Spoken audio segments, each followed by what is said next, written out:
CENTCOM ने दावा किया है 4 ईरानी ड्रोन को तबाह कर दिया गया। हॉर्मुज स्ट्रेट में दागे गए थे ये ड्रोन, इन ड्रोन्स को मार गिराया गया।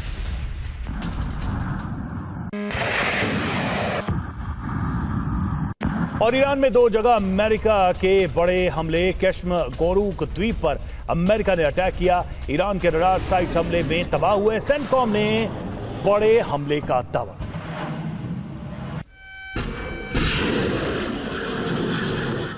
वहीं यूएस सेंटकॉम ने जारी किया हमले का वीडियो। गोरूक और केश्म द्वीप पर हमले का वीडियो जारी किया गया। सर्विलांस रडार साइट पर यूएस का बड़ा हमला हुआ है।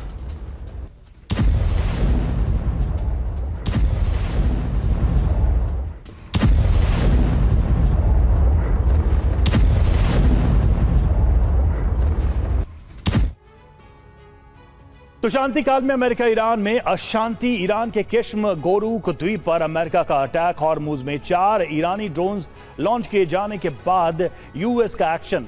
हमले में ईरानी ड्रोन कंट्रोल साइट्स तबाह। ईरान के रडार सिस्टम को भी ध्वस्त किया। ईरान का सबसे बड़ा द्वीप है केश्म। केश्म में मौजूद ईरानी रडार ड्रोन कमांड साइट्स और स्ट्रेट ऑफ हॉर्मुज के किनारे मौजूद है गोरूक। गोरुक में मौजूद है ईरानी रडार ड्रोन फैसिलिटी। अमेरिका ने जवाबी कार्रवाई की, ये सेंटकॉम की तरफ से दावा किया गया है। तो इस तरीके से आप देखिए, अमेरिका का जो एक्शन था वो सीधे तौर पर ईरान के रडार सिस्टम को प्रभावित करने के लिए था और उसके जवाब में ईरान ने भी हमले किए हैं। ईरान ने भी अटैक किया है 2 देशों के ऊपर। और ट्रंप अब ईरान के सुप्रीम लीडर मुस्तफा खामनेई को शानदार और सम्मानित नेता बता रहे हैं। इतना ही नहीं, ट्रंप मुस्तफा से मिलना भी चाहते हैं। मुस्तफा से मुलाकात और बात कर शांति का रास्ता निकालना चाहते हैं। सवाल यही है कि आखिर ट्रंप अचानक इतने कैसे बदल गए।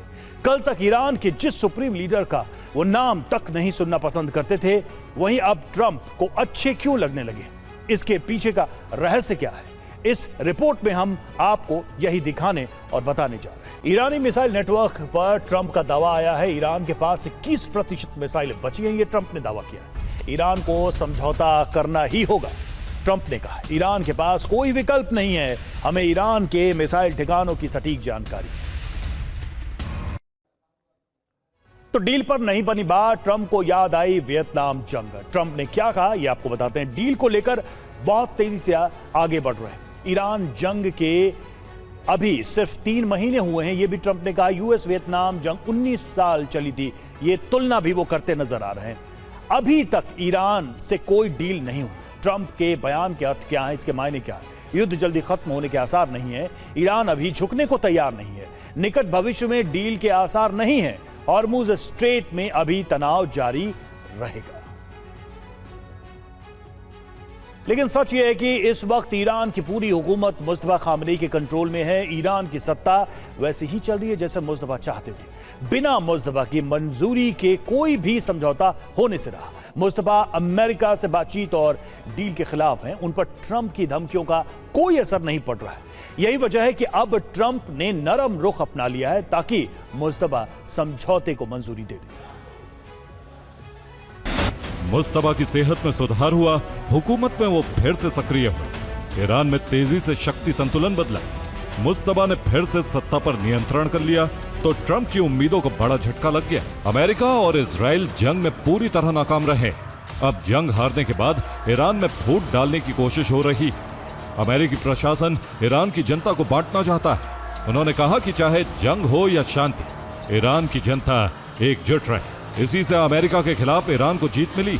हम हर हाल में हमले के लिए जिम्मेदार लोगों को सजा देंगे और अगर आगे भी हमला हुआ तो करारा जवाब देंगे। ईरान के 85 सांसदों ने सुप्रीम लीडर मुस्तफा को चिट्ठी लिखी है। इस चिट्ठी में लंबी दूरी तक मार करने वाली इंटरकॉन्टिनेंटल बैलिस्टिक मिसाइल बनाने की मांग की। डिमांड यह है कि मिसाइल ऐसी हो जो अमेरिका से जाकर तबाही मचा सके। मुस्तफा खामनेई के सलाहकार रजाई का बड़ा दावा सामने आया है। 24 अरब डॉलर की संपत्ति पर अटकी है बात।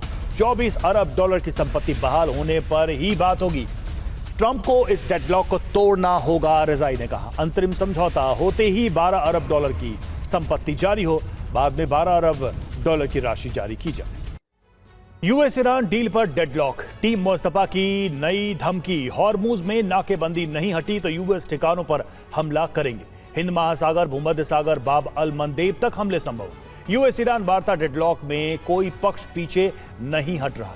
विश्वास बहाली के लिए पहले ईरान की फ्री संपत्ति जारी हो, मुस्तफा से ट्रंप की मुलाकात की इच्छा पूरी करना संभव नहीं है, यह मोहसिन रजाई ने कहा है, जो कि खामनेई के सलाहकार है। रजाई के बयान के मतलब क्या है? हॉर्मुज के अलावा दूसरे समुद्री मार्गों पर खतरा बढ़ा। ईरान को अब डील होने की ज्यादा उम्मीद नहीं है। डील पर आगे बढ़ना है तो पहले फ्री संपत्ति बहाल की जाए, ये रजाई ने कहा है। और क्या दुनिया के सबसे सीक्रेट मिलिट्री बेस एरिया 51 का एक बहुत बड़ा राज लीक हो गया है। दरअसल सोशल मीडिया पर एक रहस्यमयी विमान की थर्मल तस्वीर सामने आई है, जिसने पूरी दुनिया के डिफेंस एक्सपर्ट्स को हैरान कर दिया। दावा किया जा रहा है कि रात के अंधेरे में कैमरे में कैद हुआ ये अदृश्य विमान कोई और नहीं बल्कि अमेरिका का सबसे नया 6th generation stealth fighter F-47 है,